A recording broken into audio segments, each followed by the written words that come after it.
ఎంతో భక్తి ప్రపత్తులతో వచ్చినటువంటి స్వామివారి భక్తులు చూస్తుంటేనే గంగమ్మ తల్లి పులకించినట్టుగా ఉంది.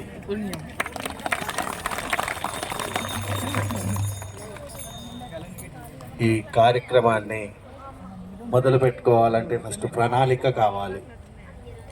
ఆ ప్రణాళిక వేసుకున్న తర్వాత 108 ముత్తైదువులతోటి ఈ గంగమ్మ తల్లికి హారతులు ఇవ్వడం అంటే సహజం కాదు. ఇది చాలా ఆ అమ్మవారు మురిసిపోయే విధంగా అమ్మవారికి మొదటి కొడుకులాగా బాసర క్షేత్రానికి వచ్చి ముత్తైదువులతో అమ్మవారి దగ్గర హారతి ఇవ్వడం అంటే ఆ రెండు దిక్కులు కూడా అమ్మవారి పులకించినట్టుగా, ఆ వేదస్వరం వినిపించినట్టుగా ఇప్పుడు ఆ రుద్రాన్ని నమక చమకాన్ని చదివినటువంటి మహనీయులు వారితో ఈ యొక్క ఘాట్ పునీతం చేసినట్టుగా ఉంది.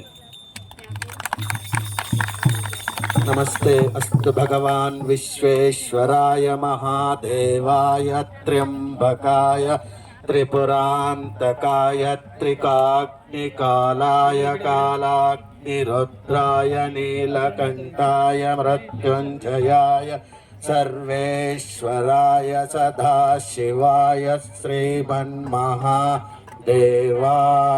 నమః.